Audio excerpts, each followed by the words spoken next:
enquanto a maioria de nós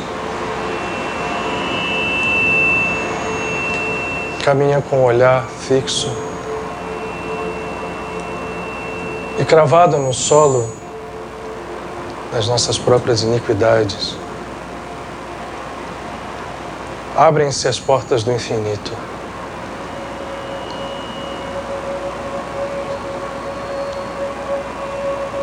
E a palavra do Eterno, da consciência infinita criadora, que nos seus mistérios sagrados se expressa em todas as suas criações, nos convida. É um chamado que não cessa.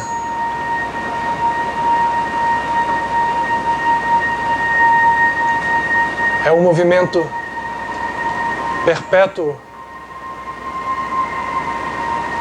que temos insistido em ignorar, nos mantendo acorrentados a criações que não possuem em si mesma vida, pois fruto de falsos deuses, os filhos do ego que temos também insistido em adorar, traçando caminhos tortuosos,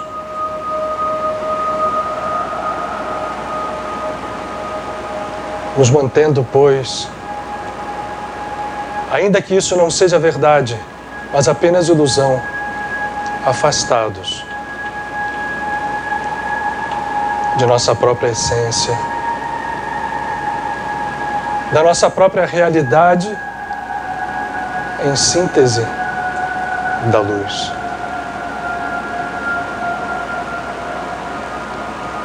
Escolhemos a dualidade mórbida que se expressa em conflitos,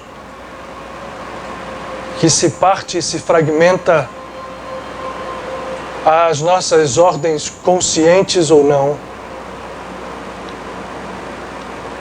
e sofremos ou nos deleitamos em ondas que vão e vêm, em rodas que giram, nos colocando ora em cima, ora embaixo, pelas forças que nós próprios disparamos, decretando como seres, filhos da divina consciência e com poder para tal, decretando as próprias leis que nos jungem ao engano, à dor e ao sofrimento. No entanto, as portas do infinito continuam abertas. O chamado não cessa, como a nos dizer: venha, venha a mim. É o infinito, é a consciência criadora, é a divindade, é Deus, Pai e Mãe, que estende as suas mãos e aguarda um mínimo movimento, aquele de abrirmos os olhos e os ouvidos, elevarmos a nossa cabeça, erguermos as nossas mãos, unindo-as às suas, e assim poder fazer com os pés passos firmes na terra, até que, como na sublime alegoria do panteão das tradições mitológicas da Hélade, tenhamos asas nos calcanhares. Seres divinos que esqueceram a sua origem e criaram ídolos e falsos deuses para substituir a essência que é luz, luz infinita.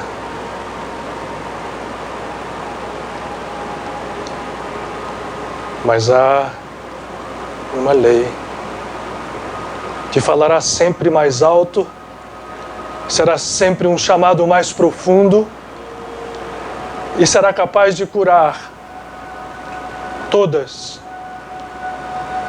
as mazelas que tenhamos urdido ao redor de nós, ao longo da caminhada, para nos restituir à posse de nossa verdadeira natureza, onde reina a presença divina. Enfim, manifesta em nós.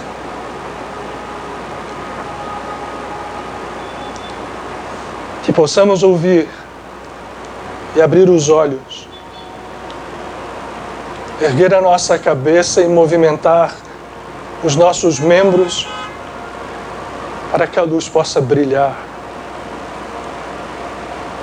pois as portas do infinito continuam abertas. Venha, venha a mim.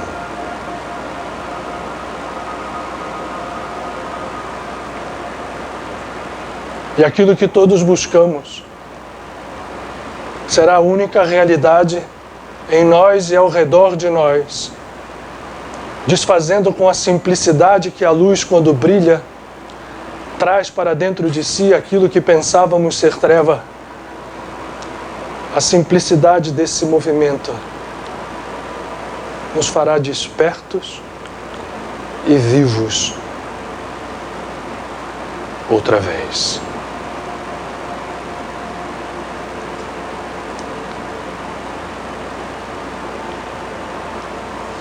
Vinde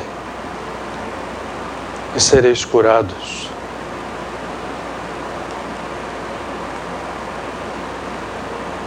Assim é a palavra que valerá para cada um, que tal poder e tal verdade quiser experimentar.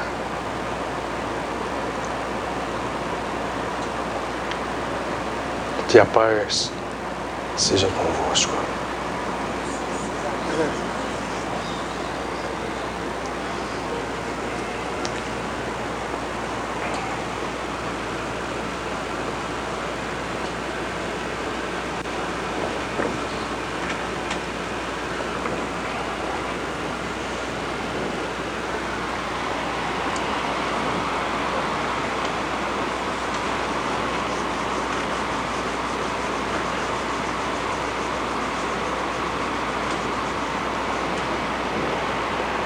Muito boa noite a todos. Sejam todos muito bem-vindos à nossa casa. Aqueles que estão aqui pela primeira vez, aqueles que retornam, os de sempre.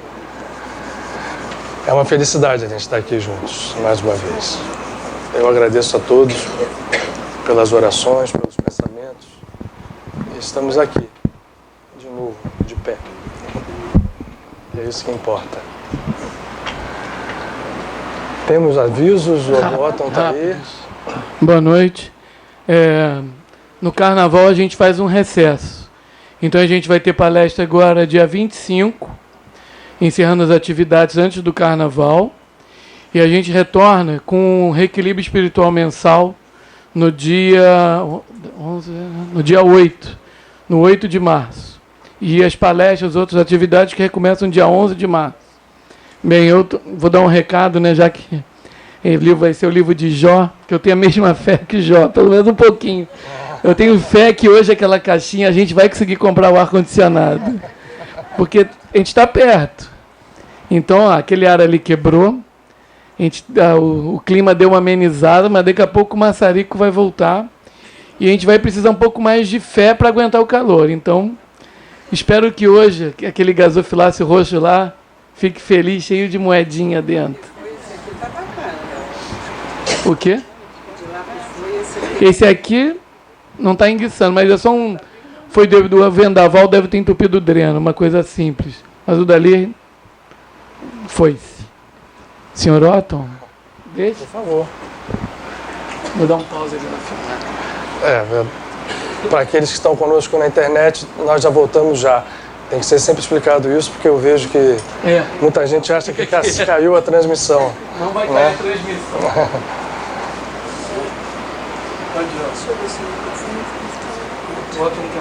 Agora parou o barulho.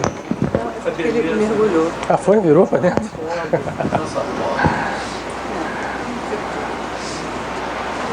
E aí, meu irmão? Meu querido. Tudo bem?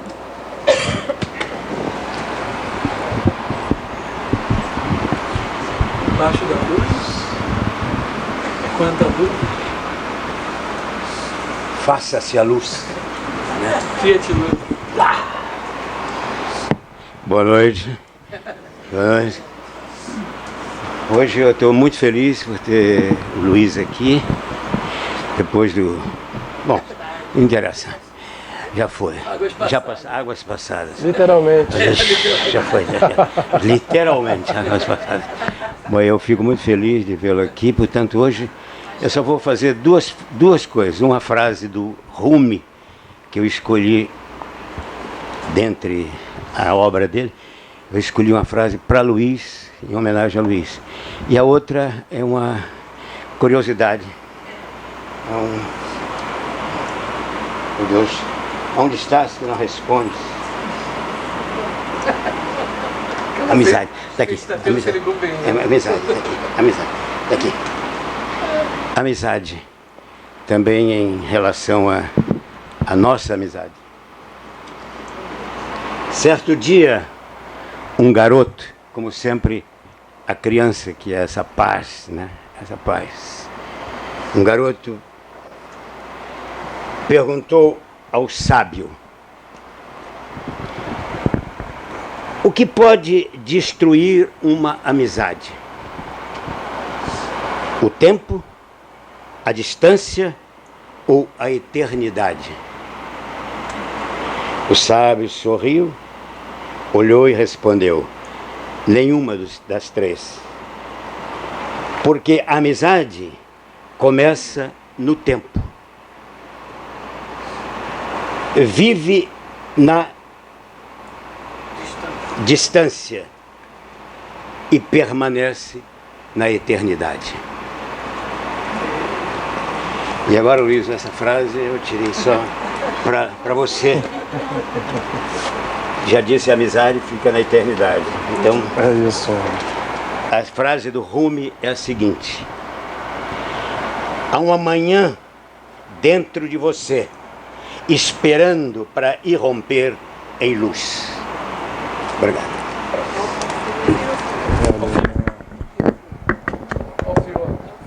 Fio? Eu vou levar para casa. Obrigado, meu amor. Eu te agradeço. Nossa, mãe. A gente está falando da história de um livro que o personagem não merece, né? As coisas ruins. Eu não sei se eu discuto se eu mereço as coisas boas. Bom, quer apagar aqui? Pode ser, por mim. Ei, Michael, essa luz pode... Lá atrás que apaga. Tá, ok. De primeira, hein? Não sei como é que fica isso para Como é que fica na filmagem? para iluminação. Tá bom. Tá bom assim? Bom, então de volta, né? Primeiro, gratidão novamente Saiu, né? para vocês Mas tá de todos. volta. Aquele que volta sem nunca ter ido.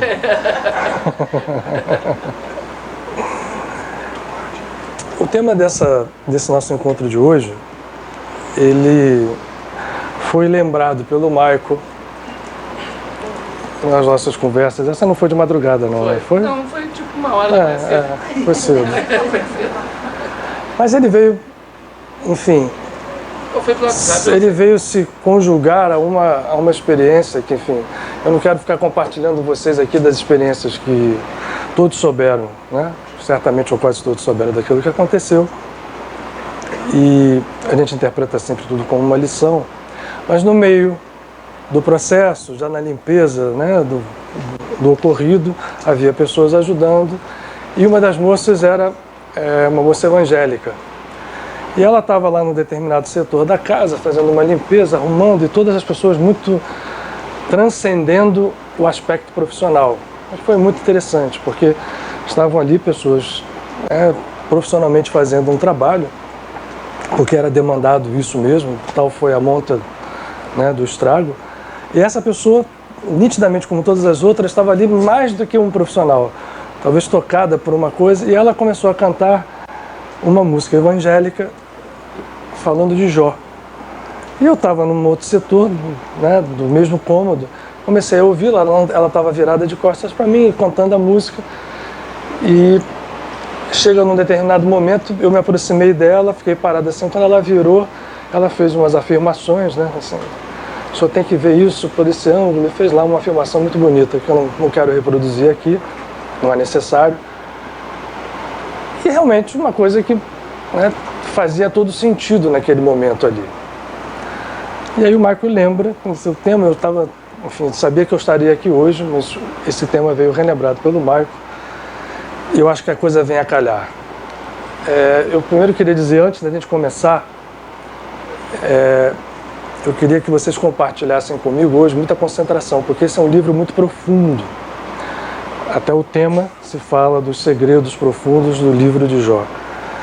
É um livro, inclusive, muito peculiar.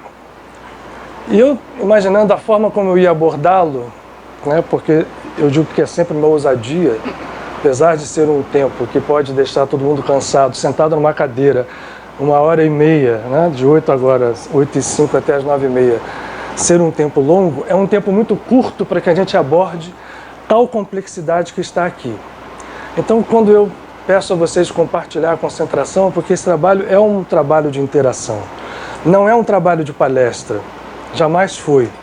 É um trabalho de interação de energia, é um trabalho de troca de forças, é um trabalho que, se nós conseguimos atingir juntos um determinado nível de um estado de consciência, ele se transforma num trabalho de cura. E quando a gente fala cura, não é somente cura de doenças físicas, é cura num sentido amplo. E mais, isso aqui também faço um parênteses agora, né, porque sempre há pessoas de primeira vez, não é prerrogativa da Casa de Padre Pio. Isso que eu estou descrevendo vale para qualquer processo onde pessoas com boa intenção estejam reunidas com movimentos internos que levem a esse estado. Pode ser aqui, numa igreja católica, num centro espírita, num centro de meditação, aonde for, na natureza, sem qualquer ligação com nenhuma estrutura específica. É uma peculiaridade da nossa alma humana, nesse momento, mas que possui uma centelha divina. Então, quando esse processo se dá em algum grau, nenhum de nós aqui vai entrar em samadhi, nenhum de nós ainda, provavelmente até pode ser que alguém entre. Eu sempre não quero deixar essa hipótese completamente fora. Tomara que alguém aqui já esteja até inclusive em Nirvikalpa Samadhi, que é aquele estado que a pessoa nem está parecendo que está em Samadhi e ali está, né, preconizado pelo nosso querido e amado Paramahansa Yogananda. Esse estado leva a isso que a gente descreveu. Deixa de ser uma palestra, passa a ser um trabalho em que nós todos somos partícipes. E, portanto, gera cura. E cura, agora volto, né, fechei o parênteses, não é apenas o fato da cura de estados materiais interiores. É claro que é também. Todos nós somos necessitados. Mas cura é muito amplo, né? A palavra curado, eu gosto, já repito isso aqui muitas vezes, quando a gente tem um queijo curado, é um queijo que deixou fora o soro, saiu tudo aquilo, ficou ali só a essência mais pura do próprio queijo. O português usa a palavra curado com muita propriedade. O que está curado é aquilo que deixou de lado todas as ilusões, tudo aquilo que não era a sua própria essência, em nós e ao redor de nós. Então, quando esse estado acontece aqui, o processo se expande, vai mais além de nós, que somos 80 e poucas pessoas, vai estar com as pessoas que estão conosco ligadas pela rede, vai estar com pessoas que estão conosco ligadas pelos nossos laços emocionais, que não estão presentes aqui, e vai estar provavelmente com pessoas que nós nem sabemos, e que bom. Então, dentro desse enfoque é que eu queria abordar esse livro, o livro de Jó. de Jó, que pouca gente conhece. É um livro complexo, mas ao mesmo tempo de uma riqueza profunda. Talvez seja, dentro da Bíblia, do Tanat hebraico, para nós o Antigo Testamento. Isso aqui é uma Bíblia, eu trouxe hoje essa Bíblia de casa, que é uma Bíblia, vocês veem que ela está velhinha. Aliás, essa nem estava na minha casa, que as que estavam na minha casa foram cada uma para um lado, mas essa estava na casa lá da minha mãe. E é uma Bíblia que eu tenho há muitos anos, eu rabisco e tudo, então o livro de Jó está aqui surrado, inclusive com anotações em cima do livro, das passagens do livro. E eu considero esse livro, fora a Torá, quando nós falamos do que a gente chama de Antigo Testamento, dentro da visão cristã, ele está exatamente entre dois livros, compondo uma tríade que para mim é a mais importante, depois da Torá em si. Ele está logo seguinte ao livro de Esther, que todos nós sabemos, acho que sim, que é uma rainha, era uma rainha, mas eu gosto sempre do presente, que consegue salvar o seu povo. Inclusive nós estamos no mês, olhando pelo enfoque cabalístico, judaico, é o mês de Adara, que é o mês onde se dá os eventos descritos no livro de Esther. Sendo que esse ano nós temos a duplicidade desse mês, porque, ao contrário do calendário gregoriano, que faz os ajustes bissextos a cada 4 anos, o calendário cabalístico, que é um calendário lunisolar, de 5 em 5 anos, às vezes um pouco mais, ele repete um mês inteiro e o mês de Adar se duplica. É um mês que traz, pode parecer uma insensatez o que eu vou dizer para vocês aqui, né? Olhando por conta dos dias que passaram, enfim, por todos os eventos que aconteceram, é um mês que leva à felicidade. Existe até um dito hebraico, chegou Adar, chegou a alegria. Aí a gente pergunta, será? É uma pergunta que o Jó faz aqui no livro várias vezes. Mas a gente tem que ter certeza que sim, porque esses movimentos partem de dentro da gente e é de nós para fora que as coisas se constroem. E o livro em si é um dos 3 mais importantes. Ele segue o livro de Esther e ele precede o livro dos Salmos.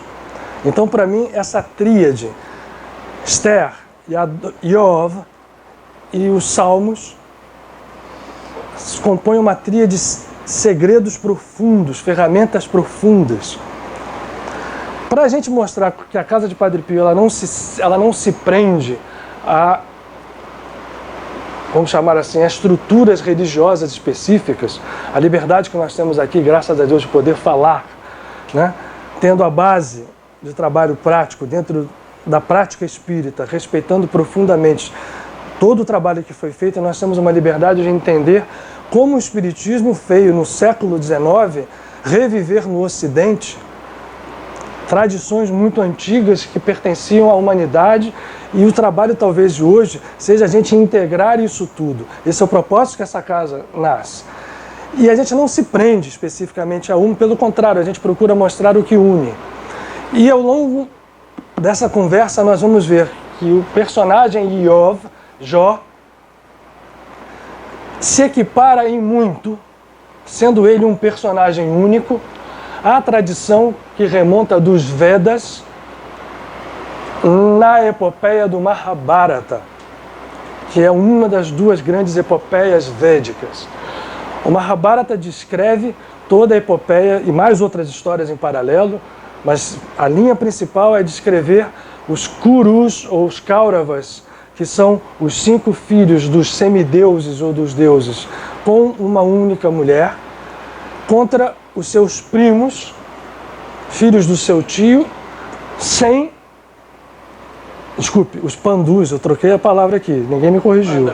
Os Pandavas ou Pandus, 5, contra os seus 100 Kurus ou Kauravas, que são filhos do seu tio, que representam a batalha que o nosso ego faz conosco mesmo. O que nos interessa é o sentido profundo e os códigos que vão sendo descobertos, seja qual for a tradição que a gente se valha. Quando nós vamos tirando as camadas da superfície, vão aparecendo verdades profundas que vão libertando energias poderosíssimas para aqueles que vão afinando a sua consciência com essas ferramentas. Esse, então, é o nosso intuito aqui hoje ao falar do livro de Jó. Não é só contar a história. Vocês vão ver que os pandus ou os pândavas passam por sofrimentos intensos, exílios, duplo exílio, toda uma perda de um reinado e de uma herança para que depois se recupere, à semelhança da história superficial, mas que nos interessa muito de Jó. Todo mundo sabe aqui, pelo menos, uma frase que todo mundo ouviu dos seus avós, né? Você tem a paciência de Jó. Ou, pelo amor de Deus, não queira que eu tenha a paciência de Jó. Também a gente pode usar a sua contraparte. Bom, eu já me estendi muito. E a proposta é a seguinte. Eu ressaltei algumas partes do texto para que a gente vá seguindo o livro. São 42 capítulos. Não se assustem, não vamos ler os 42 capítulos, apesar de não ser um livro muito longo. Mas a espinha dorsal desse livro é nós entendermos que personagem ou que símbolo, uma primeira abordagem, com o tempo que nós temos, vai Jó ou Iov representar para nós. Vocês viram que eu fiz hoje aparecer aqui a Etz Haima, a árvore da vida, para que a gente possa em alguns momentos nos referenciarmos, para entendermos, porque para falarmos profundamente desse livro, a gente não pode abrir mão de usar alguma coisa da linguagem da Kabbalah. Não se assustem, eu acho que a gente vai conseguir juntos aqui fazer essa abordagem e entender por que um livro desse aparece na Bíblia. Porque se nós formos olhar a história superficial dele, a gente toma um susto e vocês vão ver agora, logo no primeiro capítulo. Só para saber uma coisa, quem é que já leu o livro de Iov inteiro? Ó, tem uma pessoa aqui. Duas. Três, olha lá. Tem gente, enfim. Então, olha só. Vamos começar a ler o livro superficialmente pela sua literalidade?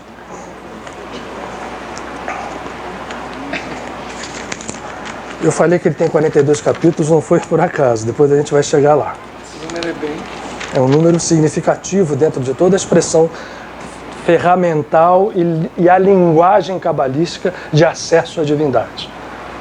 Se nós estivéssemos falando dos Vedas, haveria o sânscrito como linguagem estrutural. Primeiro capítulo do livro de Iov. Essa é uma tradução portuguesa, é uma tradução que eu acho interessante. As traduções, geralmente, elas empacam aqui, porque é muito peculiar. Vamos lá. Iov, prólogo. Havia um homem na terra de Uz, cujo nome era Jó. Esse homem era íntegro e reto, temia a Deus e se desviava do mal. Nasceram-lhe 7 filhos e 3 filhas. Possuía ele 7.000 ovelhas, 3.000 camelos, 500 juntas de bois e 500 jumentas. E tinha também grande número de servos. Esse homem era maior do que todos os do Oriente. Iam seus filhos à casa um dos outros, faziam banquetes, cada um por sua vez, mandavam convidar suas 3 irmãs para comerem e beberem com eles. E terminados os dias de seus banquetes, Jó os chamava e os santificava. Levantando-se de madrugada, ele oferecia holocausto segundo o número de todos eles, seus filhos, pensando, talvez os meus filhos tenham pecado e blasfemado contra Deus no seu coração. E aí, portanto, fazia os holocaustos, e Jó fazia isto continuamente. Certo dia, agora que começa a vir as surpresas, tá? Os filhos de Deus vieram apresentar-se perante o Senhor. E veio também Satã. Tudo bem, gente? Entre os filhos de Deus? Eu achei legal. Ninguém fez uma cara assim, tipo, né? Veio também Satã. Então disse o Senhor a Satã: de onde vens? Respondeu Satã ao Senhor: de rodear a terra e passear por ela. Então disse o Senhor a Satã: observaste meu filho Jó, meu servo Iov? Não há ninguém na terra semelhante a ele, homem íntegro, reto, que teme a Deus e se desvia do mal. Respondeu Satã ao Senhor: teme Iov a Deus em vão? Acaso não o tens protegido de todos os lados? Protegido a ele, a sua casa e a tudo o que tem? A obra das suas mãos abençoaste e os seus bens se multiplicam na terra sem parar? Mas estende a tua mão, toca-lhe em tudo o que tem e ele certamente blasfemará de ti na tua face. O Senhor disse a Satã: muito bem, tudo que ele tem está em teu poder, mas somente contra ele não estendas a mão. Saiu então Satã da presença do Senhor. Não vou continuar a leitura, porque assim, todo mundo sabe que Jó perde tudo. A descrição que vem é o fogo dos céus vem, acaba com a família, com as coisas todas que ele tinha, bens, perdeu tudo. Nós vamos ter uma segunda prova. Essa é chamada primeira prova de Jó. Jó ficou numa boa e disse uma palavra ao final disso tudo que aconteceu com ele, as perdas todas que ele teve. Ele diz o seguinte: nu saí do ventre da minha mãe e nu tornarei para lá. Olha que interessante essa frase, nu tornarei para lá. Pode falar de duas coisas, né? Inclusive da reencarnação, depende da forma como a gente entende. O Senhor o deu e o Senhor o tomou. Bendito seja o nome do Senhor. Em tudo isso Jó não pecou nem atribuiu a Deus falta alguma. Essa é a primeira prova de Jó. Vem a segunda. A frase hebraica diz Deus deu e Deus tomou, é Adonai Natan va Adonai Lakacha. É uma frase que todo mundo já ouviu, certamente, que é a que fica mais, né? Ele passou por aquilo tudo e entende que não tem nada de reclamar da divindade. A segunda prova, repete-se essa história, não vou ler aqui, e Satã me diz, mas eu toquei nas coisas dele, mas pele por pele, se eu tocar nele, na sua saúde, nos seus ossos, na sua doença, eu tenho certeza que ele blasfema. E o Senhor dá a ele a oportunidade de fazer isto, e ele então é tomado por uma lepra horrorosa, com uma doença, e fica completamente incapaz de tudo. E aí, eu sempre faço esse ressalto, na simbologia profunda, podem acreditar, a mulher aqui não é uma representação feminina, é uma representação diferente. É outro papo, mas o que acontece na história? Quando acontece isso tudo, Jó pegava um caco de telha para raspar a sua pele, Satã vai ao Senhor e a sua mulher lhe diz: ora, você ainda conserva a sua integridade?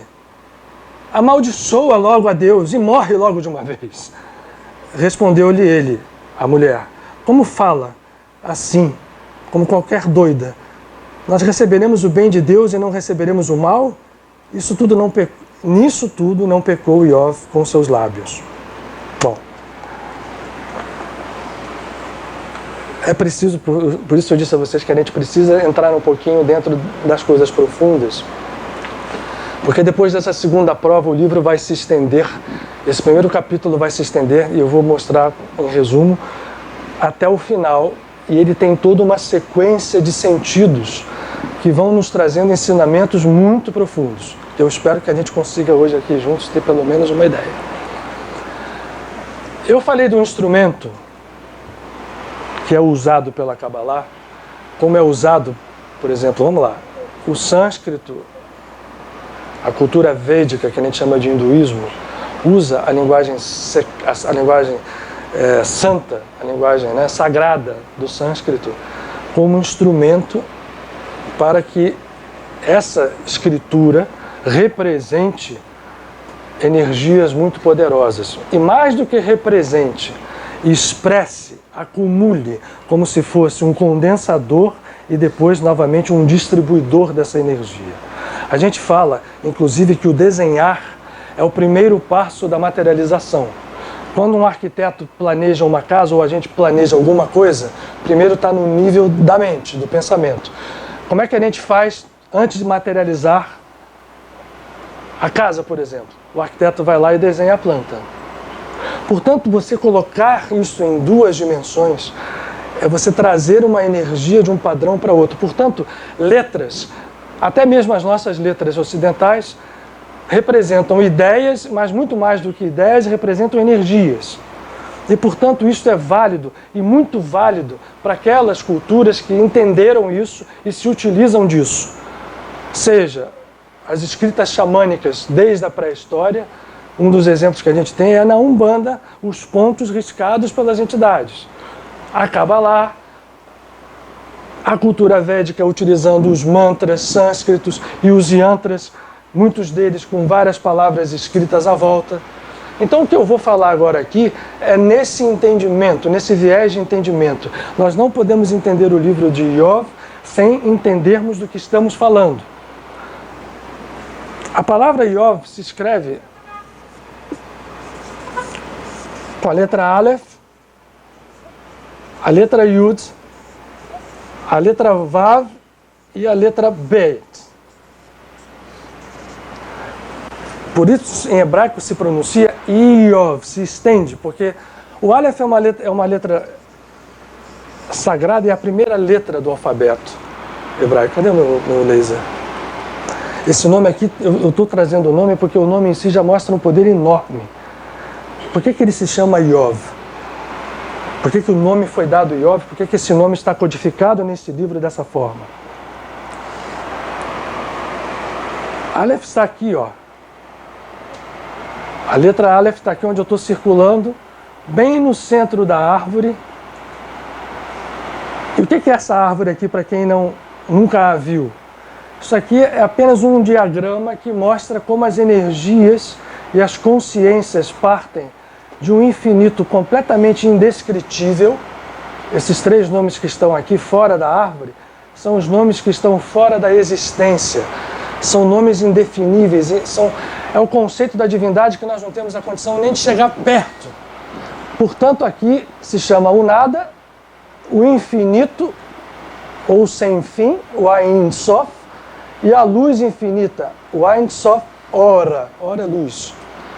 Isso daqui se começa a manifestar em criações que estão muito além do nosso universo físico. São planos muito elevados, onde a consciência divina, ela mesma vai se manifestar de formas diferentes, até chegar descendo a árvore, nesse sentido aqui. Para quem está lá atrás, eu não sei se está vendo, a essa bola azul que nós estamos circulando aqui, que é o nosso universo físico. No entanto, as letras hebraicas, que estão todas aqui enfileiradas, as 22 letras hebraicas, que compõem o alfabeto sagrado hebraico, elas são, como eu falei, condensadores de energia. E dentre elas o Aleph, que é a primeira que não tem nem som, é a mais importante, é a mais ligada dentro desse eixo aqui, à energia infinita que está ali. O nome de Iov, portanto, começa com essa letra. E ele tem, logo a seguir, esta outra letra aqui que eu estou circulando, Yud. Opa, essa aqui, tá. Que está aqui, mas é uma letra muito importante porque ela está aqui também, ó.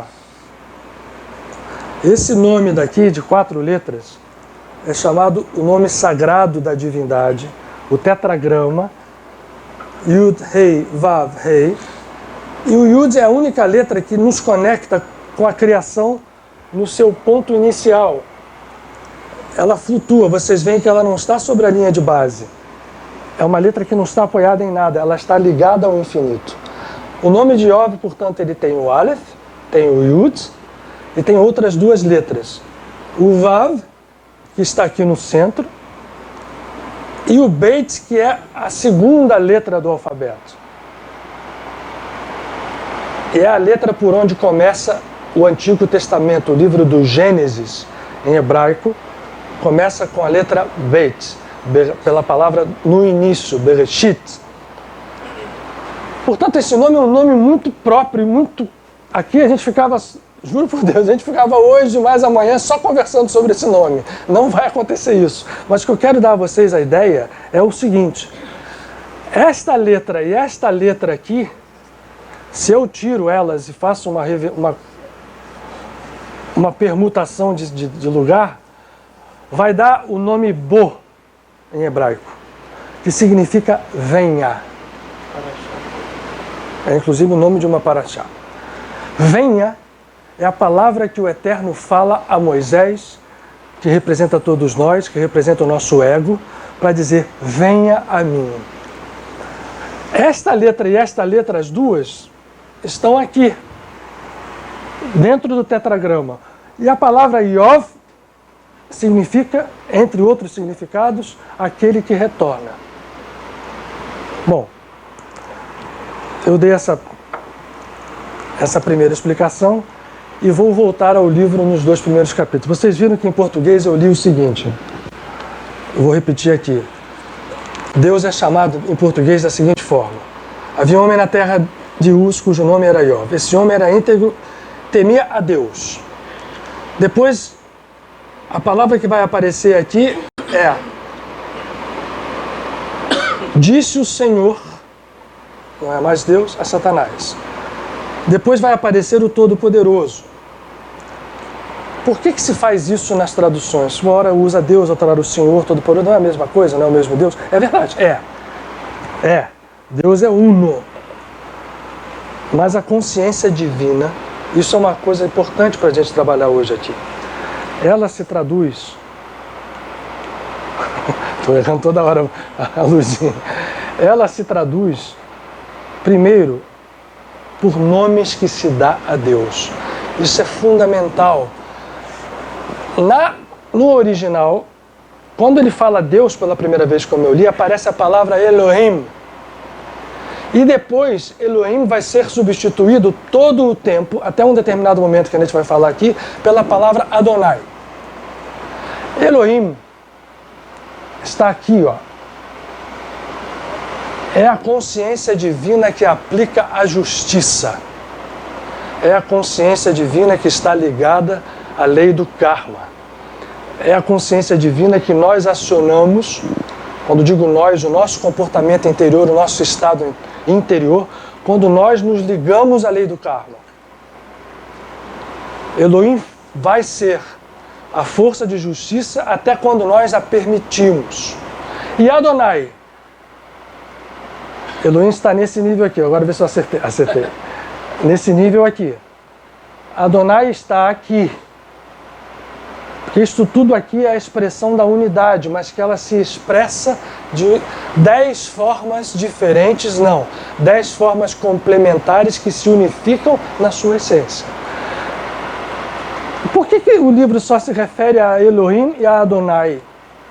Porque apesar de Iov ser um homem reto, íntegro, que temia a Deus, vocês vão ver que ele teve 7 filhos e 3 filhas. Se vocês contarem aqui, vocês vão achar 10 bolinhas. 10 sfirotes, ou 10 expressões da divindade. Nós todos somos seres divinos. Iov era um ser divino. E ele se comportava de uma forma reta, porém, vocês vão ver ao longo do livro, ainda movido por uma força que nos liga à justiça, ou a Elohim e a Adonai, que vão aparecer no livro por um bom tempo. Por quê? Apesar dele fazer tudo certinho, vocês não vão ver a palavra amava a Deus. Você vai ver a palavra o tempo inteiro temia a Deus, mesmo no original hebraico. Iov, portanto, era um homem reto, estava cheio de bens, e de repente aparece Satã. A gente pode entender Satã como realmente uma figura física, aquele sujeito criado por Deus, um anjo caído, que vai perturbar as pessoas. Mas a gente pode entender Satã num nível mais profundo. A palavra Satã em hebraico significa o adversário. Eu posso despersonificar Satã como um ser separado que está ali, né? E ao fazer isso, eu entendo por que ele é um filho de Deus. Como ele é um filho de Deus e é o adversário? Quem é o nosso grande adversário? Então nós vamos vendo nesses sentidos profundos que essa história toda não está se referindo a pessoas. Apesar de pode até ter havido essa história ter sido real, mas ela está se referindo a aspectos da nossa natureza. Aparentemente estava tudo certo para ele. Mas vejam que os nomes citados mostram que não estava tão certo assim. Quando o nome Elohim aparece, é a justiça que pega forte. Eu preciso sair de Elohim e ir a outros níveis de nome. E mais ainda, de Elohim desce para Adonai. Então mostra, o Satã entra em cena porque é o nosso próprio adversário, é o nosso próprio ego, que vai aparecer porque aparentemente estava tudo bem. Apesar dele ser um homem reto, íntegro, lá dentro ele era mesmo, mas havia detalhes do ego de Iov que podiam ser tocados. E aparecem a primeira e a segunda prova. Vamos lá. Ele tinha tudo. Você conta, eu não falei das cabeças de gado, eu não falei de nada, que são, tudo isso é símbolo. Quando a gente fala em 7 filhos, 3 filhas, 14 mil, 10, 3 mil e 7 mil, depois 500 mais 500, a gente está se referindo novamente a todas as expressões, porque vejam o seguinte, gente, isto aqui é a expressão da criação, a criação é una, nós estamos aqui, cada um de nós, dentro desta linguagem, tem uma árvore dessa nos movendo. Quando eu falo uma árvore dessa, são as forças divinas que estão. Na maior parte de nós, isso aqui está tudo desconjuntado. Essas forças estão desequilibradas, completamente umas apagadas, outras exacerbadas demais. Por exemplo, esse lado aqui, quando exacerba demais, são as pessoas egóicas ao extremo de se tornarem más. E às vezes mais ao ponto de se tornarem déspotas. Aquilo tudo que a gente acha de pior, se esta força se desequilibra. Mas esta força não deixa de ser uma força dentro da criação divina. Não há nada fora do divino. Não pode haver um mal, ou um Deus mau criando o mal, e um Deus bom criando o bem. Nós temos que entender isso de uma forma, seja possível, vencer esse conflito, para que tudo se dissolva num bem, que a gente poderia escrever com letra maiúscula, um bem verdadeiro, que é o que Iov, eu já vou antecipar o final da novela, vai conquistar no fim. Porque este início mostra que ele, apesar de ser alguém muito legal e feliz da vida, como nós às vezes nos achamos, tinha o seu adversário pronto para dizer, ó, o adversário se liga ao karma, se liga a Elohim, se liga às estruturas, mas ainda assim, ok, isso aí está posto. Mas quem que sabe disso mesmo?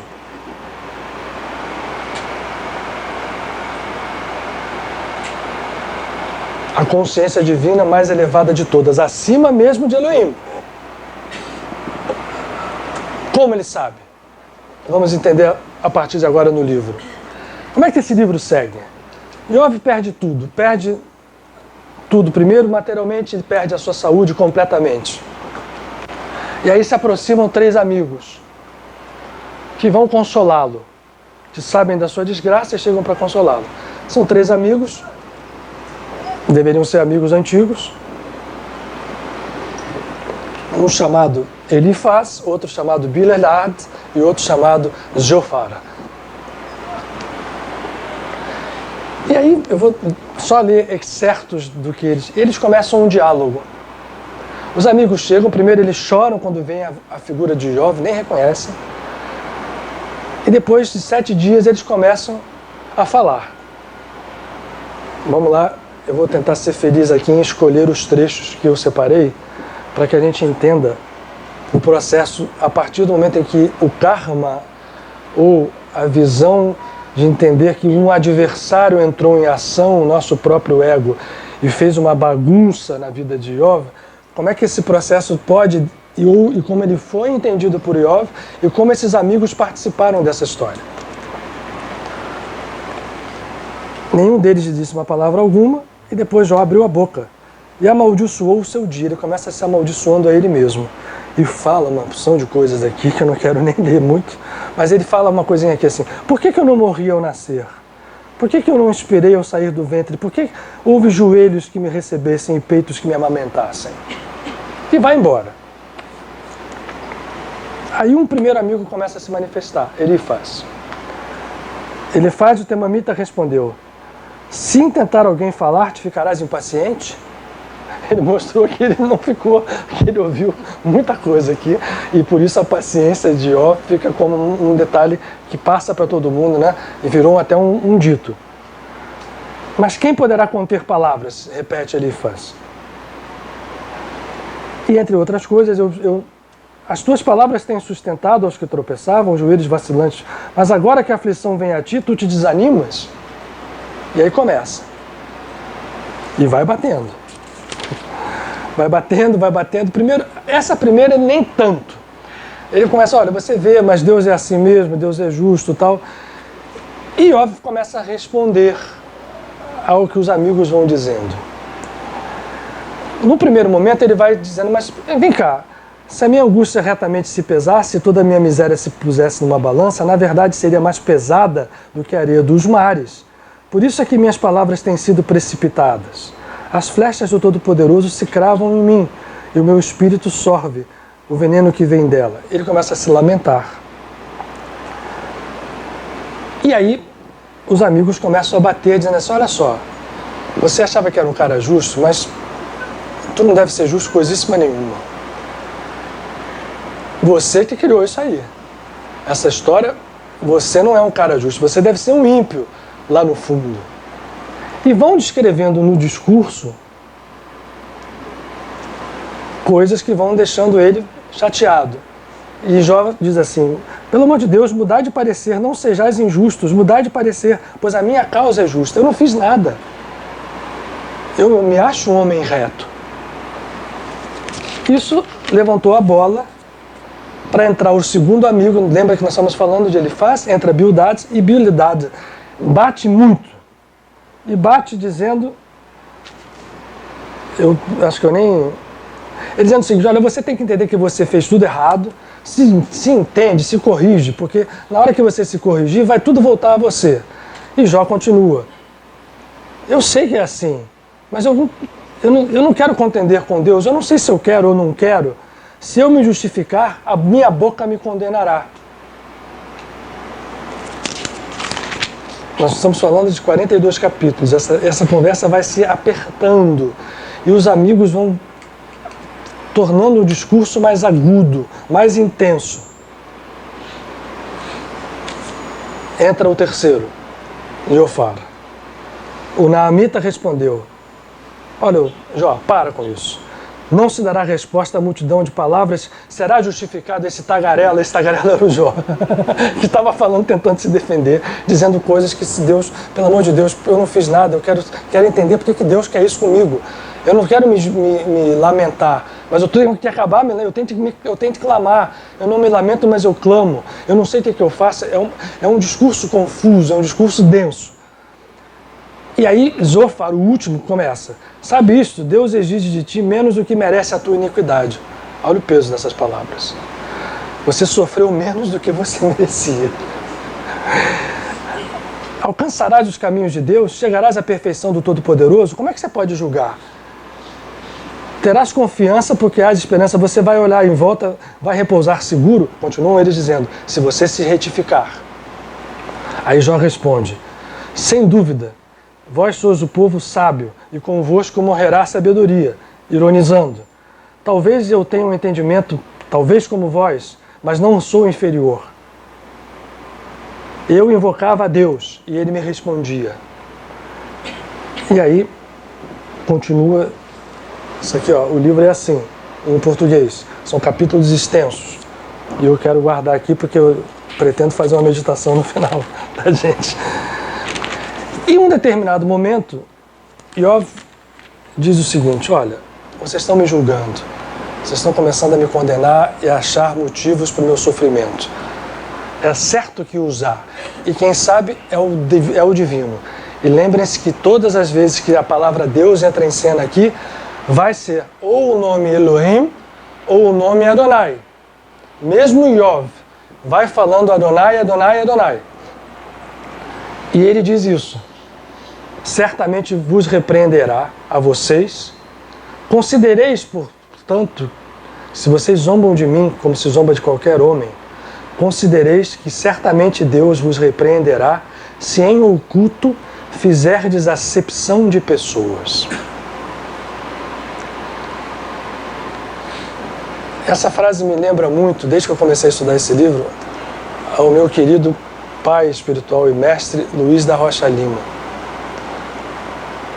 que citava, e depois eu fui ver a frase aqui, o oposto dessa frase. Jó está dizendo para os seus amigos: vocês estão aqui querendo dizer que eu tenho que me retificar, que eu tenho que sair do que eu faço, tenho que me arrepender perante Deus e não sei o quê. Vocês estão me julgando, e em oculto, talvez mais ainda do que vocês estão me dizendo, estão fazendo acepção de pessoas. O Rocha Lima dizia uma frase: o divino não faz acepção de pessoas. Isso significa uma máxima que não é apenas do mestre que a gente ama tanto, Jesus. É uma máxima que existe em toda a concepção de consciências que se elevam do nível até onde mesmo Deus aparece com nomes que registram justiça, karma e pagamento contra obras. Essa acepção de pessoas não sendo feita, eu não vou nem escrever a palavra não, vou acabar que escrever errado, leva a duas coisas, quando você não faz. Primeiro, o ideal. Olha onde eu meti essa palavra aqui, no meio da palavra, no meio da letra. O ideal é você não julgar. Quando eu não faço acepção de pessoas, eu não julgo, nem a mim, nem ao próximo. Porque vale pra gente também. Porque a gente fala não julgar, a gente pensa só em relação ao outro, mas a gente se julga muito e a gente se culpa muito e a gente abre espaços enormes para Satã, que é o adversário. Quando eu não me julgo e não julgo o outro, eu estou equilibrado. Se eu julgo, ou sou julgado, o perdão entra em cena.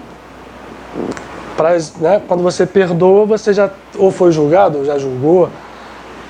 Né? O ideal é não nem chegar lá. Mas enquanto a gente não chega, é o perdão. Isso está sendo dito aqui de forma, para quem quiser o livro depois lê-lo, acredite no que eu estou dizendo, quem quiser lê-lo e passar por baixo desses símbolos, Jó começa a dizer isso para os seus amigos. Vocês estão julgando algo que nós mesmos não sabemos. Eu não sei o que aconteceu comigo. Ele ainda não teve, naquele momento, ele não tinha despertado que Satã, no seu adversário interno, era o que tinha trazido a ele frutos, sim, de coisas que ele tinha feito, mas nada a ver com aquilo que os seus amigos estavam dizendo. Eu não sei se eu estou sendo claro. Ele estava colhendo os frutos, mas não eram os frutos que estavam sendo apontados de uma maneira por aqueles amigos, 3, né, que estavam ali descascando o Jó. E vão descascar violentamente, e a conversa começa a ficar quente. E Jó começa a fazer movimentos em relação à divindade. Por exemplo, nas respostas dele, eu tenho ouvido muitas coisas como essa: todos vós sois consoladores molestos. Molestos no sentido, né? Não terão fim as vossas palavras de vento? Ou o que é que vos irrita para responderdes assim? Falarei eu também como vós falais? Se a vossa alma estivesse em lugar da minha? Ele soltou ali, né? E aí estava começando a mostrar que dentro dele, aquele nome que eu agora fiz essa... Acabei mexendo aqui, deixa eu tirar o nome de julgamento para continuar ali. Esse nome traz uma força potencial pronta para se expressar enorme. E ele estava começando a apontar que lá dentro dele, Iov, venha, o retorno à divindade estava começando a falar mais alto. E aí ele começa a clamar a Deus. Os meus amigos zombam de mim, os meus olhos se desfazem em lágrimas diante de Adonai, Deus está aqui em português, para que ele defenda o direito do homem, e que o filho do homem tem perante o seu próximo e perante a ele mesmo, Adonai. Decorrido poucos anos, eu vou seguir o caminho por onde não tornarei para a morte. Poucos anos. Bildad volta às palavras e fala a seguinte coisa para ele: a luz dos ímpios se apaga, pelos seus próprios pés é lançado o ímpio na rede. A armadilha o apanha pelo calcanhar, o laço o prende, a calamidade vem faminta sobre ele, o desastre está pronto para ele quando cair. E vai seguindo em frente. As moradas do perverso são, então, na verdade, é o lugar daquele que não conhece a Deus. Aí Iov começa, já 10 vezes me humilhastes. Olha o número 10 entrando aqui. É só um detalhe que eu vou dando a vocês, porque cada palavrinha disso aqui tem um símbolo oculto. Por isso eu falei de estudo de anos desses livros, mas a síntese a gente pode tirar, a gente não tem mais tempo hoje, né? Eu acho que o mundo está tão veloz que você ficar tentando estudar símbolos profundos, é melhor a gente tomar o melhor da história e usar e aplicar na nossa vida e pronto, vamos nós, né? Nessa vida acelerada. Mas o número 10 é citado porque nós todos temos o aspecto 10, e quando ele fala em humilhar 10 vezes, é porque eles estão usando a contraface dessa história, valendo por aqui, e eles, amigos, também não são pessoas externas. São aspectos dentro deles que estão mobilizados pelo Satã. Satã está falando por esses 3 amigos. Que pode até ser depois um amigo urso que chegasse perto e lá batesse nas costas. Mas o fato é que o símbolo mais profundo é a estrutura interna de Satã falando por esses 3 nomes. Só para dizer, não vou entrar em detalhes, os 3 nomes são nomes muito significativos. Se analisados, Elifaz, Bildad e Jofar. Bom, vamos lá, porque eu vou acabar o livro aqui para a gente poder ter um tempo para fazer uma meditação dentro dessa. Iov vai respondendo, o livro vai passando, cada um vai dizendo coisas mais duras do que a outra. Por exemplo, aqui, Elifaz volta a falar. Elifaz é o nome Eli tem uma ligação com o divino. É o que fala com um discurso mais elaborado, menos agressivo dos 3. Os outros 2 batem muito forte. Ele diz, apega-te a Deus, Jó, e tem paz com Ele, assim te sobrevirá o bem. Aceita a lei de sua boca. Põe as suas palavras no teu coração. Se tu te converteres ao Todo-Poderoso, serás restaurado. Se afastares a iniquidade da tua tenda e deitares o teu ouro no pó. Então começam a julgar ele de tudo quanto é jeito e maneira. Bom, misteriosamente, chegamos ao capítulo 27 do 42, tá? E daqui a gente pula direto para o 42, porque entra um 4º personagem misterioso, que ninguém sabe de onde ele veio. Ele entra aqui, fala o seu discurso e desaparece do livro. Esse personagem se chama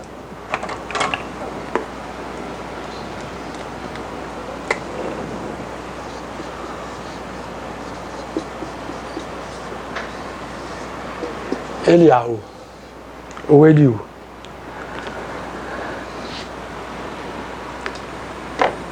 Eliahu é o profeta Elias, que é tido como sagrado, como aquele que foi retirado do mundo, né, de uma carruagem de fogo na Merkavá, e é aquele que precede a consciência messiânica. Tanto que muitos, quando se entende Jesus como um dos portadores da consciência messiânica, referem a figura de Eliahu ou Elias a João Batista. Olhando no nível mais profundo, que não nos interessam as religiões nem o que elas acham de quem seja o quê, essa figura é novamente o ego. Mas é o ego que começa a sair das prisões que nós mesmos fizemos. Porque quando se dá o nome Adonai, quando se dá o nome Elohim, nós estamos proclamando que estamos presos às malhas kármicas. Eliú entra, é um menino, e diz o seguinte: agora acabou, vocês todos estão falando uma besteira, só está todo mundo, inclusive você, Jó, que falou besteira atrás de besteira, eu agora vou falar. Eu sou novo, fiquei aguardando a minha vez, vocês são mais velhos, mas quem vai falar agora sou eu. E faz um discurso belíssimo, mostrando a grandeza divina. E o que nos interessa aqui, não ler partes do discurso, é o nome de Deus que ele usa. Faz toda a diferença, por isso que eu falei tanto dos nomes. Os nomes são usados à medida em que os significados vão sendo necessários. Vou apagar aqui essa parte aqui, perdão o julgamento, não vou apagar o beit. Deixa o nome do Yov lá intacto.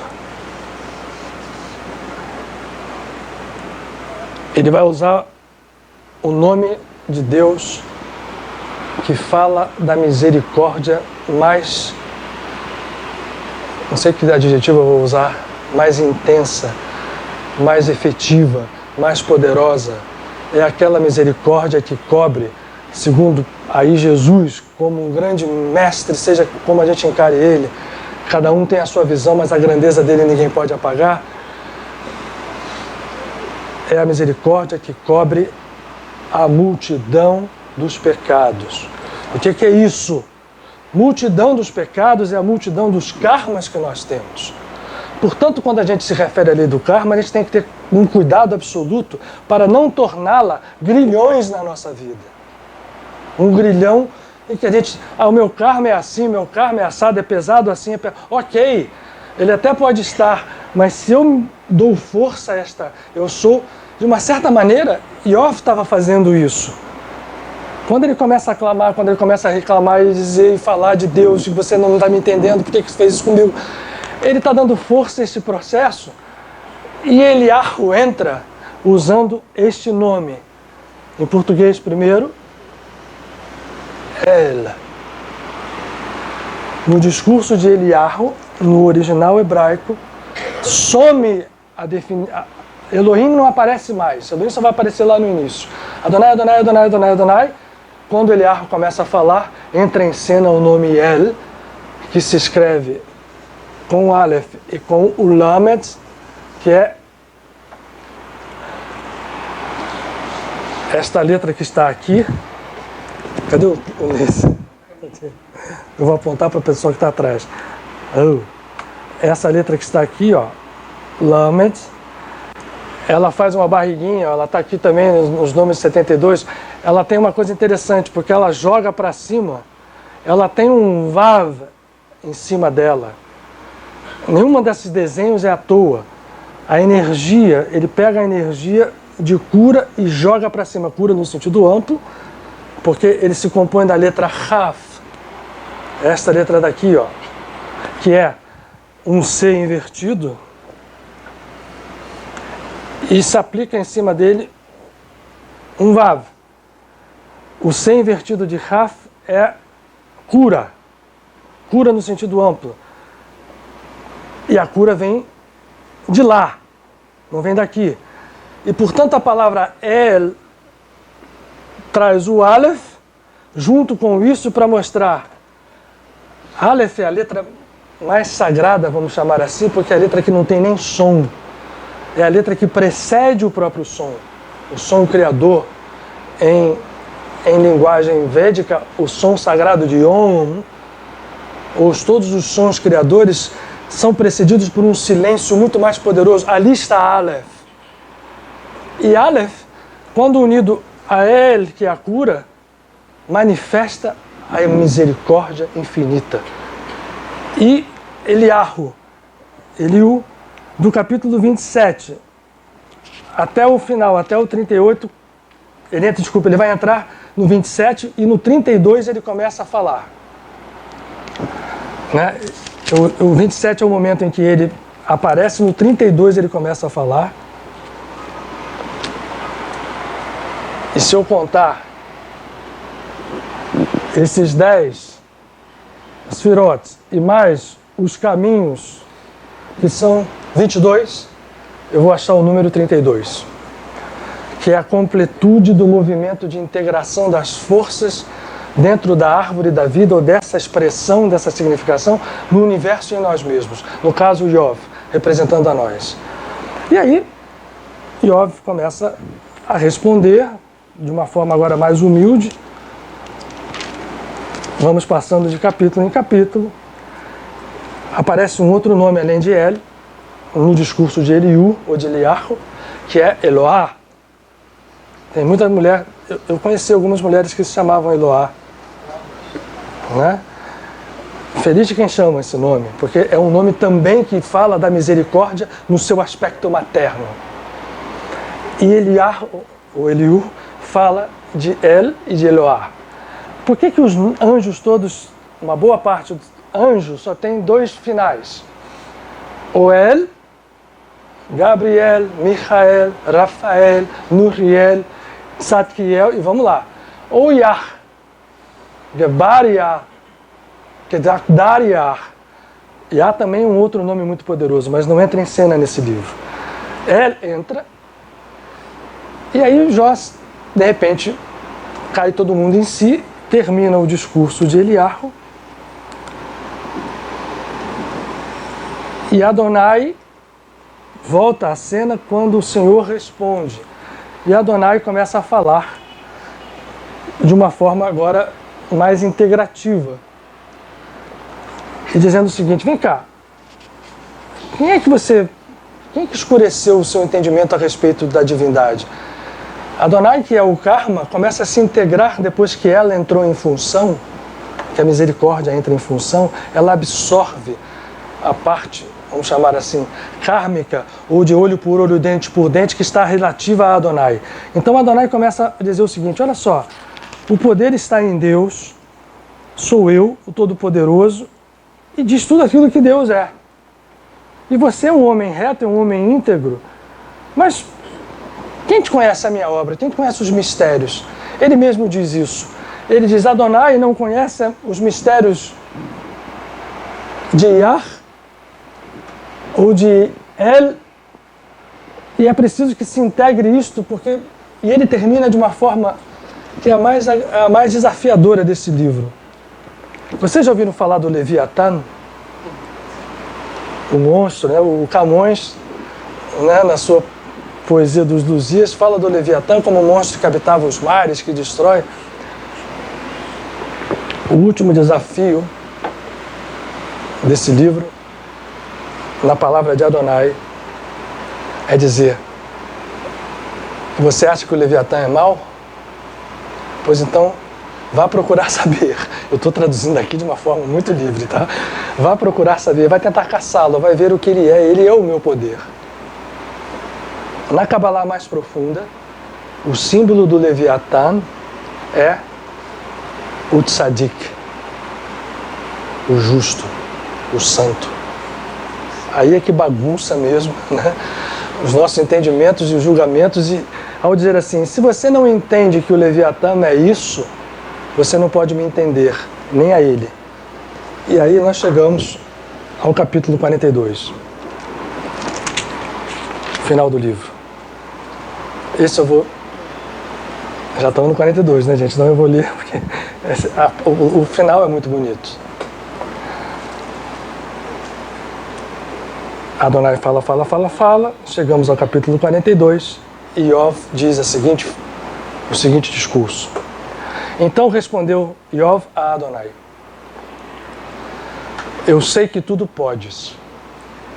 Nenhum dos teus planos pode ser impedido. Quem é aquele, perguntaste, que sem conhecimento encobre o conselho? Ou seja, somos nós, né? Fazemos isso o tempo inteiro. Certamente eu falei do que não entendia. Coisas maravilhosas demais para mim e que eu não compreendia. Escuta-me, disseste, se referindo a Adonai, e eu falarei. Eu te perguntarei e tu me responderás. Agora vem a frase mais importante. Com os ouvidos eu ouvira falar de ti. Mas agora te veem os meus olhos. Por isso eu me abomino, me arrependo no pó e na cinza. A palavra arrepender, em hebraico, está ligada a um substantivo que é muito mal compreendido, inclusive dentro do próprio judaísmo. A palavra tshuvá, que se fala em arrependimento, mas arrependimento no sentido de retorno à origem. Não é arrependimento só de você, eu sou mal, agora estou arrependido, no sentido assim, estou caído, estou no chão. O Jó ainda estava nessa coisa aqui. É arrependido no sentido que está no nome dele, aquele que retorna à sua origem, à sua essência, que é divina, a nossa essência, que é divina. Nós todos somos Iov. Arrepender-se, João Batista, por exemplo, e Jesus falavam esse tempo inteiro, esse verbo quando flexionado gera a palavra shvu. Arrependam-se, arrependei-vos. Jesus e João Batista repetiam isso o tempo inteiro, no sentido de que retornem, venham de volta. E quando Iov pronuncia isto aqui, ele está na ponta de entender o que é efetivamente um arrependimento. E aí? Acabando, olha só que coisa interessante. Essas palavras aqui se confunde Adonai com Iov, propositalmente. Porque segue, quando Jó diz isso, o que está escrito depois é: acabando Adonai de dizer a Iov essas coisas, quem falou, eu me arrependo, eu não sei o quê, vejam como é que é a fusão da nossa divindade. Ainda num ponto muito baixo, com a divindade mais alta, unifica tudo. Iov vai, nesse momento arrependido, Adonai diz a Iov estas coisas. Disse a Elifaz o Temamita: a minha ira se acendeu contra ti, o primeiro amigo, e contra os teus dois amigos, porque não dissestes de mim o que era reto.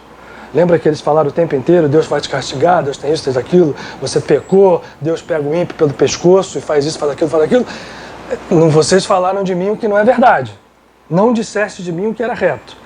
Como o meu servo Iov. Porque Iov, mesmo na reclamação dele, eu não li aqui para vocês, mas se vocês quiserem testar, vocês vão ver que todo o tempo ele proclama que ele quer entender, mas ele não quer blasfemar.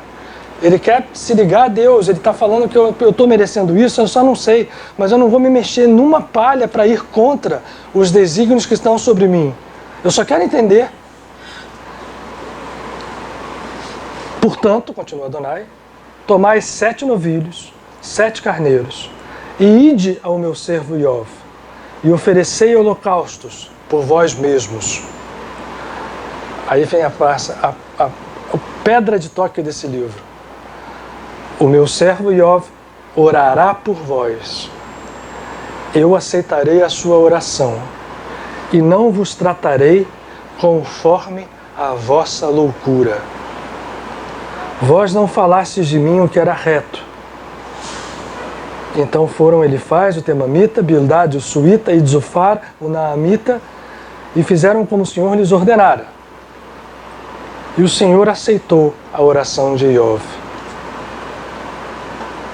Mudou o Senhor a sorte de Iov quando este orava pelos seus amigos. Então vejam, ele tomou cacetada o tempo inteiro, chegaram os amigos e ele fez um movimento inverso do que normalmente a gente faria, né? E que ele estava fazendo. Mas ele mesmo diz, olha, eu estava só escutando, eu escutava, mas agora eu estou vendo que eu tenho que voltar e tenho que entender que o que proclama a vitória no mundo é a misericórdia, e não o que nós chamamos de justiça, porque o que nós chamamos de justiça não é justiça. Era o que os amigos falavam, mas não é justiça. Não existe justiça no viés humano. A justiça divina age de outras formas, mas maior do que ela é a misericórdia, que entra em ação nesse livro. Esse livro é um movimento como se fosse uma sinfonia. E depois agora eu vou falar dos 42, porque esse número. Mudou o Senhor a sorte de Iov quando este orava pelos seus amigos. E deu Adonai a Iov o dobro de tudo o que antes possuíra. Vieram a ele todos os seus irmãos, todas as suas irmãs, todos os que antes o conheceram e comeram com ele em sua casa. E estiveram com ele, o consolaram de todo o mal que o Senhor lhe havia enviado, Adonai, e cada um lhe deu uma peça de prata e um anel de ouro. Assim abençoou Adonai o último estado de Iov mais do que o primeiro. Iov veio a ter 14 mil ovelhas, lembram que eram 7? 6 mil camelos, 1.000 juntas de bois, 1.000 jumentas. Também teve 7 filhos e 3 filhas. Chamou o nome da primeira de Eminá, a segunda de Ketia e a terceira de Keren-Hapuk. E em toda a terra não se acharam mulheres tão formosas quanto as filhas de Iov. Isso aqui tem um significado também profundíssimo. O nome Ketia, por exemplo, significa aquela que exala o mais belo perfume. O nome Yemina é aquela que se coliga à sabedoria divina. Não me lembro de Keren Hapuk, agora nesse momento. Em toda a terra não se acharam mulheres tão formosas quanto as filhas de Iov, e o seu pai lhes deu herança entre os seus irmãos. Isso aqui é fantástico, porque as mulheres não tinham herança àquela época declarada. Então a herança dada por ele mostra o entendimento da integração das polaridades. Depois disso viveu Iov 140 anos. Viu a seus filhos, aos filhos de seus filhos, até a 4ª geração. E morreu velho e farto de dias. Assim termina o livro. Agora vamos falar rapidamente, a gente vai ter um tempinho para fazer a meditação. Por que 42? 42 é um número sagrado dentro da Kabbalah. Oi?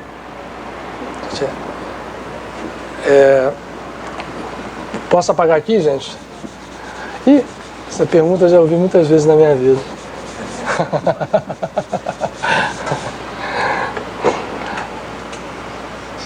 Se vocês puserem no Google qual é o segredo da criação, vai aparecer a palavra 42. O número 42, desculpa. O que é isso? 42 é um nome sagrado composto de 42 letras daquelas ali, em combinação, que estão colocadas em diversos pontos da Torá. Primeiro, no livro do Gênesis. Nas 2 primeiras frases do livro de Gênesis, nas 3 primeiras frases, estão lá as 42 letras que, segundo a tradição cabalística, criaram ou criam no presente a existência. E que estão disponíveis para nós como criadores divinos para que nós trabalhemos. Essas 42 letras foram agrupadas por um grande sábio cabalista chamado Nehunia ben Hakanah, numa oração, talvez muitos de vocês já tenham ouvido falar, chamado Ana Bechoar. Eu e a tua força, que é uma oração composta. Cada uma das linhas dela vão somando 42 letras e as iniciais de cada palavra vão compondo tríades também.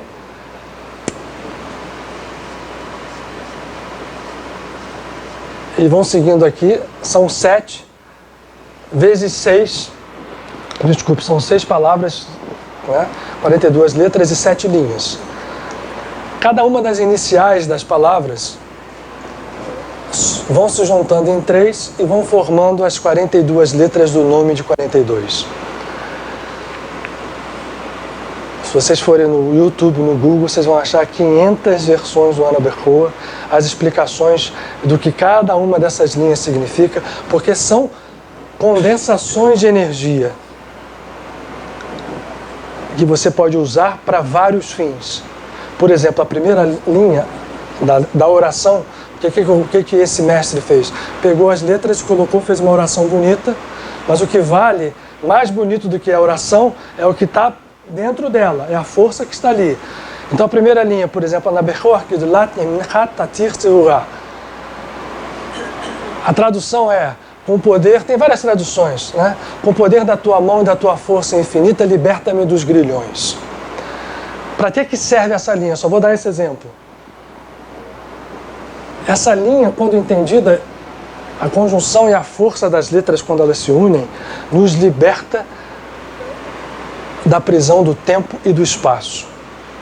Que significa, em outras palavras, nos liberta de forças kármicas.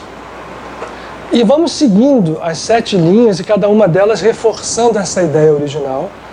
Cada uma delas está ligada a um dia da semana, cada uma delas está ligada a uma dessas esfirot aqui, começando em Hesed, que é a misericórdia, e descendo as 7 até chegar aqui na última, que está ligado ao mundo físico, que até a própria frase da oração é, né, Shavatenu kabelushmat, sakatenu yodea talumot, que é, eu me rendo ao teu poder e permito que a tua presença, que conhece tudo em oculto, faça o seu trabalho. Mas o mais importante, isso dá uma noção, mas o mais importante é a força que está aqui dentro. Ora, o livro de Iov tem 42 capítulos, para mostrar o seguinte: Iov saiu de um estado egóico, aparentemente legal, né? Feliz, com riqueza, tá?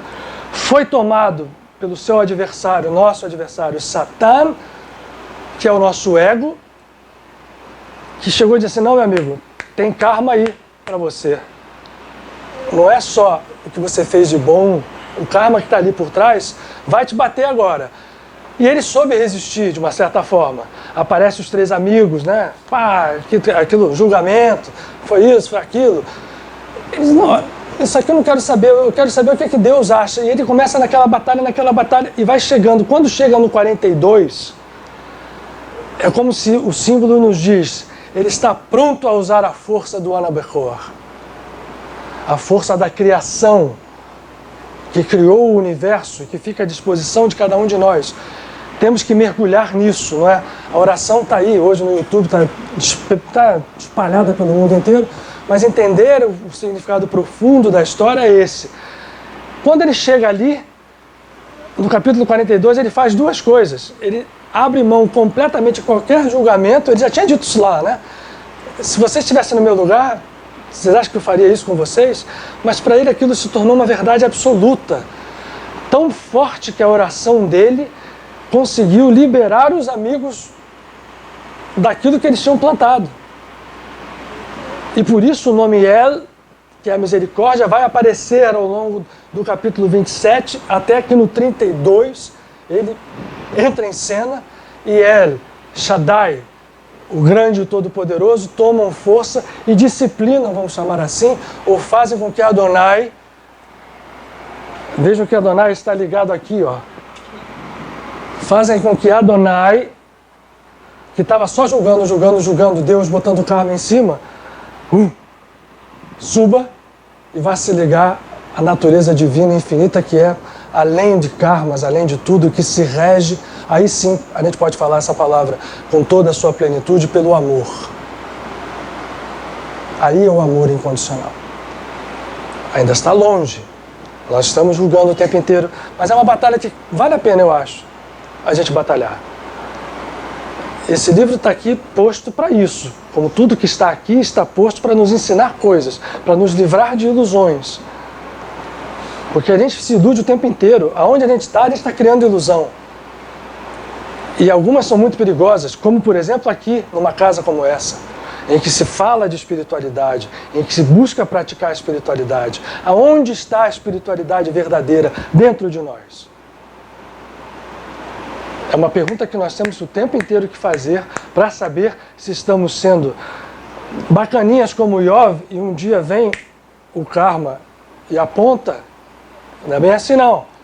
Vamos voltar para entender a espiritualidade como algo que é a sua própria essência e tomar posse dela de verdade, não julgando, não condenando, amando incondicionalmente, orando pelos seus amigos. Veja que é muito interessante que os amigos que foram ultra inimigos dele, que bateram nele o tempo inteiro, continuam sendo chamados de amigos. O tempo inteiro no livro, ninguém chama aqui, né, os seus inimigos, né, 3, não, os seus amigos. E eles vão lá, levam o touro, levam o novilho, isso tudo é símbolo, né? O boi e a ovelha são também símbolos poderosos do ego, né? A força do touro, quando mal controlada. Quem conhece mitologia grega sabe que um dos trabalhos de Hércules foi domesticar um touro, né, em Minos, e trazer este touro domesticado. Essas tradições todas se conectam. Se a gente vai olhar uma tradição africana, você vai ver a reproduzirem-se esses, entre muitas aspas, mitos. Não são apenas expressões da realidade. Se você for ler, Jung tem um livro chamado Resposta a Iov, tem umas abordagens muito interessantes ali.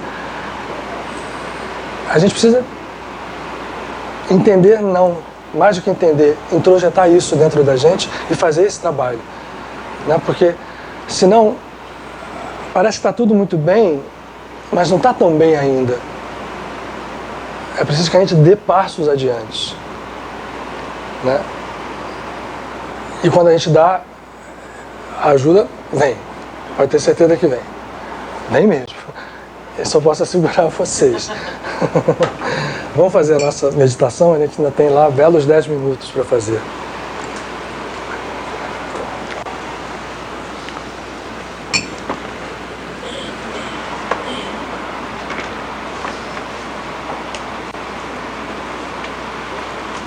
E esse entendimento ele não está preso a nenhuma escola. Não é porque eu sou dessa ou daquela escola que eu vou ter mais chance de atingir a santidade. Não há escolas melhores do que outras. Eu estou olhando ali para São Francisco de Paula, que nos acompanha tanto nessa casa, que foi do início da sua encarnação ao final dela, um católico, altamente como Padre Pio, dentro do catolicismo, uma mediunidade espetacular, uma sensibilidade absurda, mas que soube entender o cerne da questão, que ele chamava de caritas, e ele usava a expressão por caridade, sempre antes do que ele falava, porque ele entendeu esse amor absoluto, e o praticou a tal ponto e a tal nível, que sem conhecer nenhuma técnica específica de meditação, ele apenas se entregava completamente ao divino, ele entrava em êxtases que se expressavam em fenômenos de efeito físicos grandiosos, em curas espetaculares. Então, e o mais interessante é que isso não é privilégio de nenhum santo é uma criatura privilegiada. Nós todos somos em potencial esses santos. Isso está dito e repetido em todos os grandes mestres. Jesus repetiu algo que Moisés já tinha dito, mas Jesus foi claro a dizer: sede perfeitos como perfeito é o vosso Pai. Então, a gente não pode almejar nada do que nos unirmos ao Pai e sermos como Ele é perfeito, porque nós somos. Só não sabemos ou esquecemos. Vamos fechar os olhos de uma forma confortável, o mais possível. E ao fechar os olhos, como diz Paramahansa Yogananda, se fecham a cortina da ilusão e se abre a porta do infinito pelo centro crístico que se encontra entre as sobrancelhas. Então, sem forçar, vamos apenas observar a nossa respiração e com o olhar, com os olhos fechados, levemente voltado a esse ponto central, vamos perceber que realmente ali está uma porta de grandiosidade inestimável, desconhecida pela maioria de nós, mas que está ali, novamente, como diz o nosso amado Guruji, atrás dos olhos fechados. E vamos respirar percebendo que o fluxo de ar que entra e sai dos pulmões replica o movimento cósmico da vida como um todo. O fluxo e o refluxo. E ao fazermos isso, concentrados, sentindo a presença dos amigos que estão aqui conosco, que estão conosco, seja nesse recinto físico, seja onde estivermos, nós percebemos que vivemos efetivamente imersos no mar da divindade, nos acreditando sermos gotas separadas desse mar, mas nós somos esse mar. E quando essa realidade se faz efetiva em nós, a cura também se manifesta em toda a sua plenitude. Que os amigos que aqui estão, movidos pelo amor incondicional que o seu estado de consciência já permite que eles o expressem, possam nos auxiliar e nos sustentar. Que os anjos do Divino penetrem em cada célula do nosso corpo, em cada escaninho da nossa alma, com suas forças curadoras, restauradoras, específicas para cada um de nós. Cada um de nós possui as suas necessidades, mas não nos esqueçamos dos muitos que não estão conosco e que estão nesse momento recebendo, porque aqui está constituído um templo sagrado, expressando de alguma forma o templo que cada um de nós traz em si.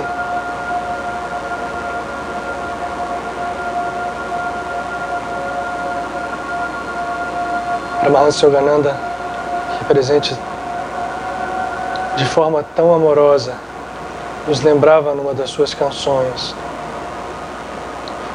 faz assim, ó meu Senhor, faz. Eu e tu, ou tu e eu, sempre unidos. Eu sou a gota ou a onda, faz de mim o mar. Faz de mim o mar.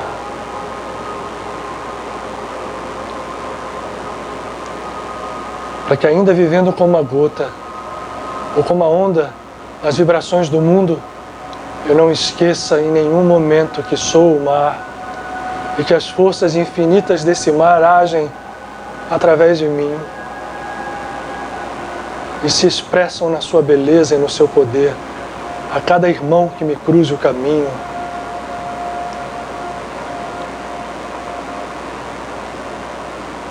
Porque a palavra sagrada diz: o mal desaparece, absorvido pelo infinito, quando não reconhecemos nele nenhuma existência, nem a ele resistimos, apenas manifestamos a tua presença, a tua força e o teu amor incondicionalmente.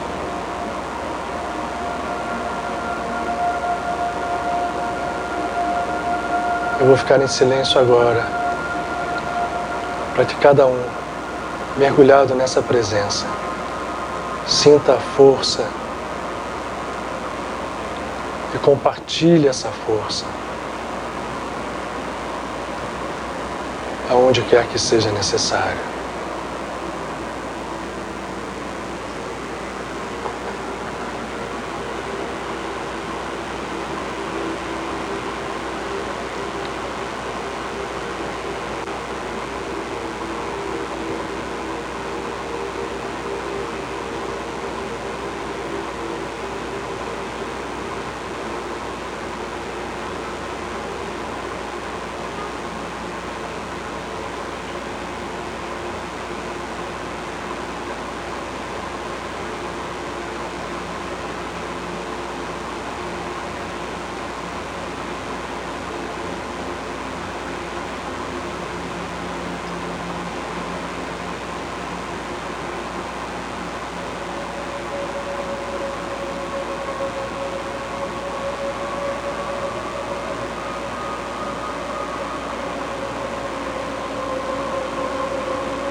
Que o arcanjo Michael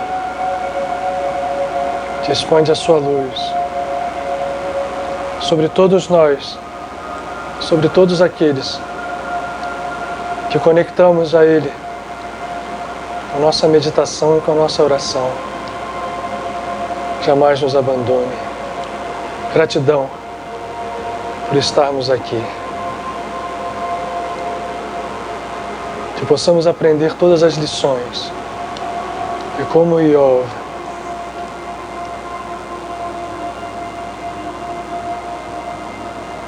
além de te ouvir,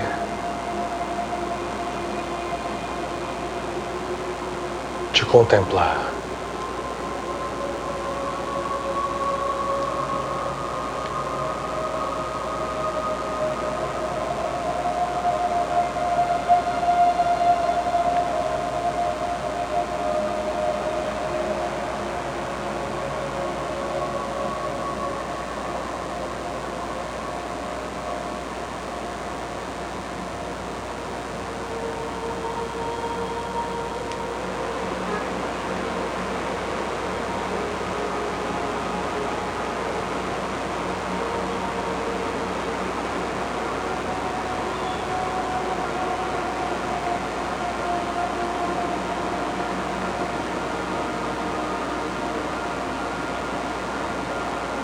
Que o som do verbo sagrado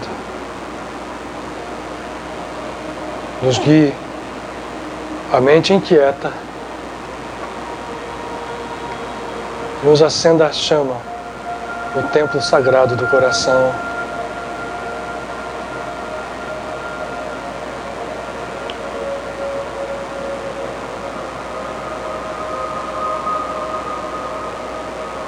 Em profunda gratidão. A Ti reverenciamos, ó amado, ó infinito, em nós.